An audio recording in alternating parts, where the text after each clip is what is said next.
Les troupes russes continuent de mener des attaques contre des cibles militaires en Ukraine. Dans la région de Bogdanovka, près de Kirovograd, un arsenal de munitions ennemies a été détruit. Un groupe d'infiltration ukrainien a tenté de pénétrer près de Staroselye, en région de Belgorod.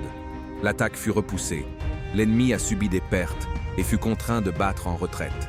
Les forces ukrainiennes ont lancé de nouvelles attaques contre la région de Bryansk.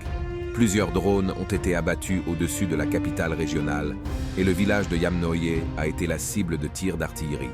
Au cours des dernières 24 heures, des drones ukrainiens ont attaqué à plusieurs reprises la région de Koursk.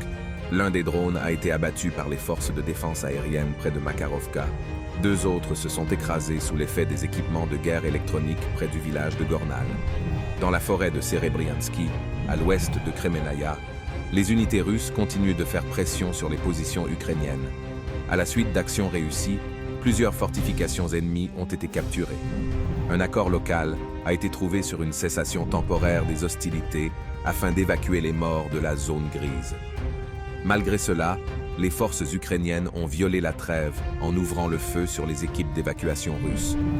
Dans le secteur de Vremevski, les combats ont repris dans les forêts à l'ouest de Staromayorsky et à l'est du Rozaïny. Deux attaques ukrainiennes ont été repoussées près de Prioutny. L'ennemi a subi des pertes et s'est retiré. Dans le secteur d'Orekov, des combats intenses se poursuivent sur la ligne Rabotino-Verbovoe. L'ennemi a lancé une attaque sur les positions russes près de Novoprokopovka, mais s'est retiré, perdant plusieurs véhicules blindés. En région de Kherson, les forces ukrainiennes concentrent leurs forces et tentent de prendre pied sur les îles du liman du Dniprer.